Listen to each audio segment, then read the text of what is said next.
right, explain to the good people at home what you're doing. So, I've come up with a process of building this basically in 10-foot sections. And then the question of how to link the sections together is where I make my turns.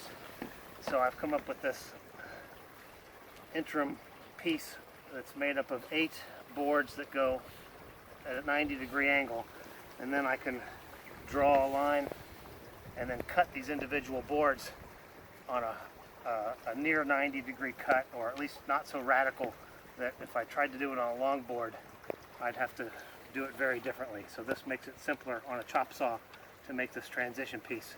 So each piece has to be roughly cut initially, put in with spacers so I have the proper positioning for it, and then I draw my line, and then they go back to the garage, and then they get cut, and then they come back and they get positioned again, and then they get screwed in. So that's what this section is. So all of these spacers are 5/16, I think, bolts that I've run through little pieces of wood so that I can just drop that in as a spacer. And all of my boards on the whole boardwalk are spaced the same way, so the spacing is consistent. So that's what I'm doing right now. Ta-da! And what are you doing, Roscoe? Helping.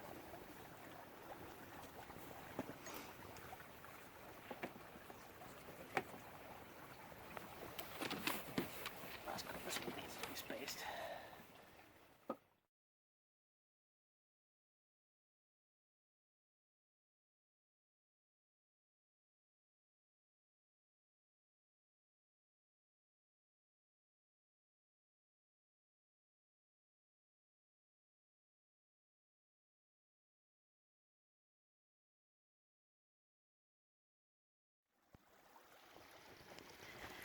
So I'm on one of the entry point sections for our new boardwalk going across the creek, and we're at a section where Dave is starting a connector from this point to the platform that's going to be on the far side, way behind him. So Dave, why don't you explain kind of your process for this section and framing and how the boardwalk's being put together. Yeah, I'll show a little something about the framing.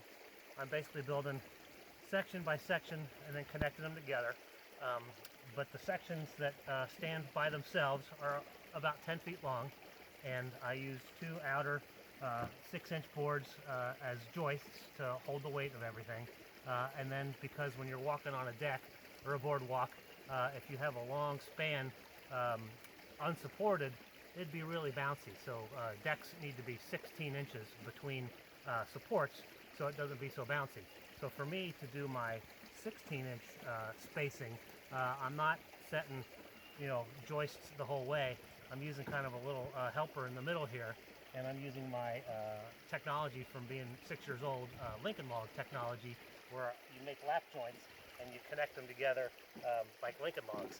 So my center section is my Lincoln log section, my outer section are my joists, and then I have Lincoln log pieces going across and down the middle to give everybody support so it's not so bouncy.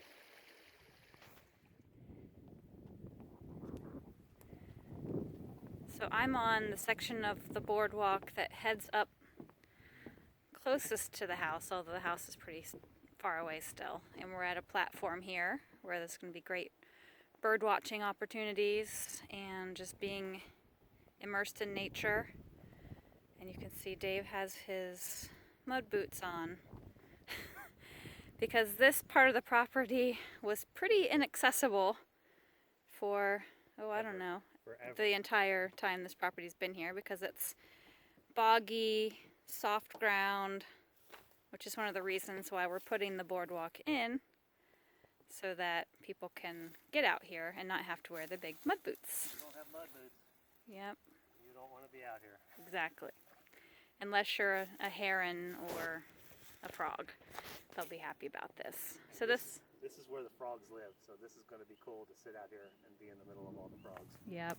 Get prepared for the bullfrog symphony in the summertime.